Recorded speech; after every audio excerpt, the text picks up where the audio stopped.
What's up sa inyo mga paungrasa? So, lately, may bagyo, di ba ma'am? So, lately may bagyo. Unfortunately, meron akong kaibigan na may Vios. Hindi naman niya pinaandar yung sasakyan, pero inabot ng tubig yung computer box. So, ang pinakaunang-una, pagka sinasabing nababaha yung sasakyan, is don't start it. So, kailangan mong palabasin. In case of gasoline engines, kailangan mong buksan yung spark plugs para makita mo kung pinasok ba yung internal combustion engine, yung pistons. Come here. Ito nga pala si baby oil. So, anyways, yun nga, ginawa naman namin, pero ayaw mag-start. Ang sabi niya sa akin, hindi daw umabot sa computer box, which is located sa globe compartment. May video ko regarding dyan. Check nyo na lang kung anong ginawa ko. Ito yun.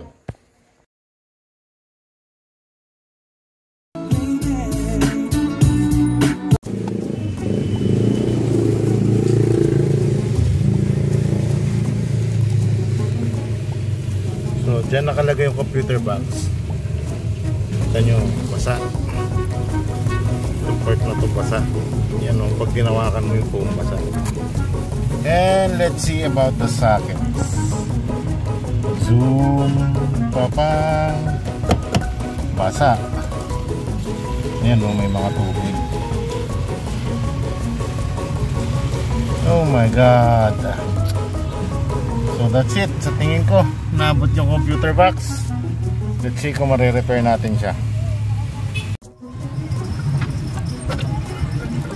Basa. May mga kailang tubig. Romania!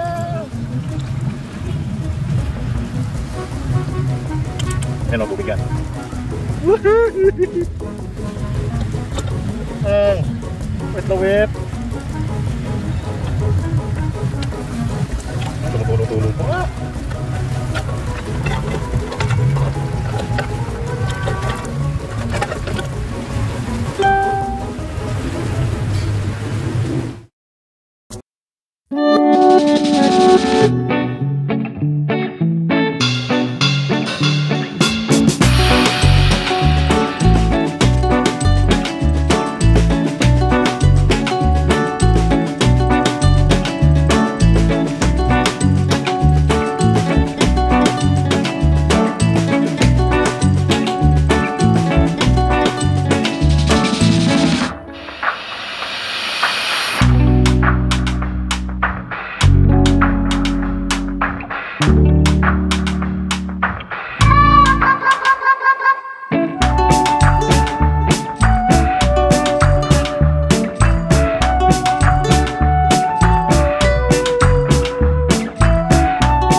First, disconnect, negative. Second, nalinis naman natin to ng we cleaned it already with contact cleaners and it's already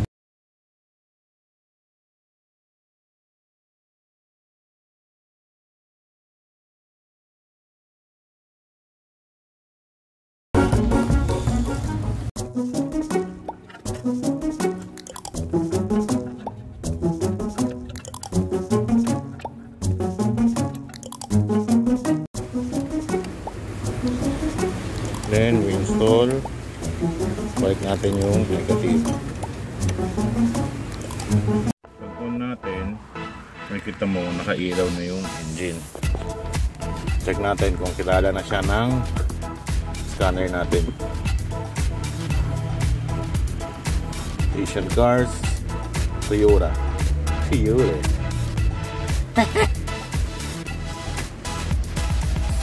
Automatic selection. Read. Yan.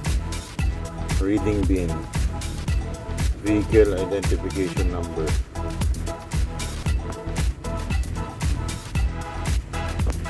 Oh, gulo. Kinakabahan ako. Mukhang ayaw ah.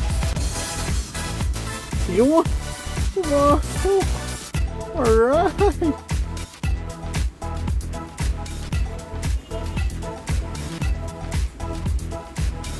Diagnosis. Autoscan. Tignan natin. Mag-respond yung ating kinabit na computer box. Wow, no fault.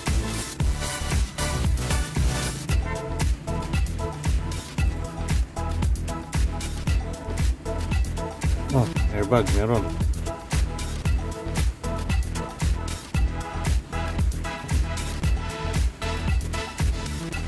Trouble code. Testingin natin yung airbag. Airbag sensor assembly. History, ibig sabihin hindi siya current. Okay? Clear natin yung DTC. Yes. Yes. No faults detected. Yeah. Check natin. Okay, we're clear. Let's see kung haandar siya. Lobat. Lobat. Series natin. Ayaw.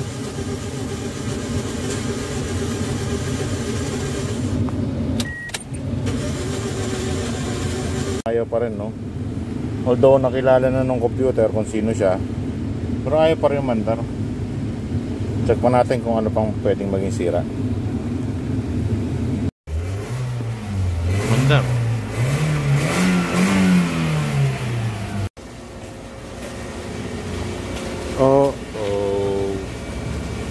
Mga tubig na pumasok yan. Pinasok ng tubig to eh. See that?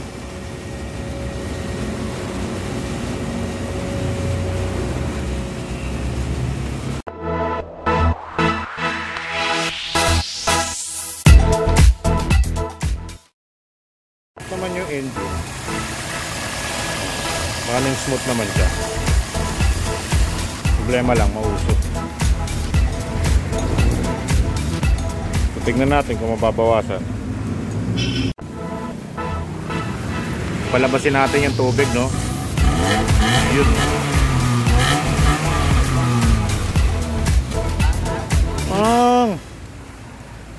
So, konti na lang, halos pawala na. So, ipapark natin siya nang medyo mataas yung unahan para bumaba yung tubig. Nasa catalytic pa siguro yan.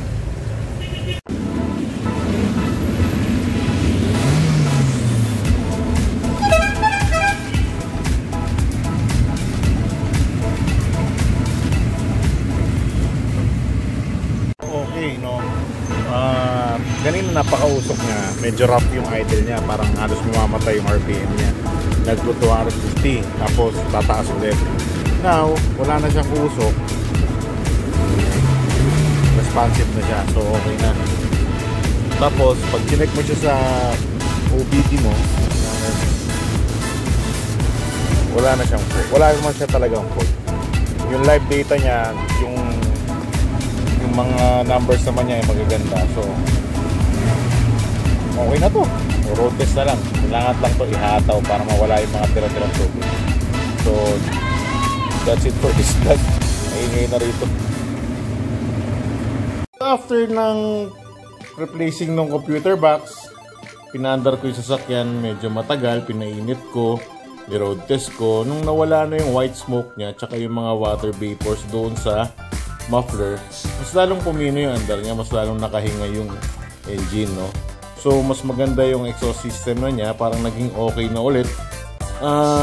Hindi naman required mag-change oil kasi hindi naman pinasok yung loob din ng makina. Pinasok lang sa kanya, which is mga interiors, yung electrical. So, after that, everything okay na. Nababasa na yung VIN ng bagong computer box. Responsive na yung computer box niya sa OBD. So, everything naging okay na. Gagamit na niya. So, that's it for this vlog. Like, comment, and subscribe. Ano sabi mo? Say something. Well. Okay, yay. So, hanggang sa muli mga kaibigan ko, mga taong grasa. Goodbye.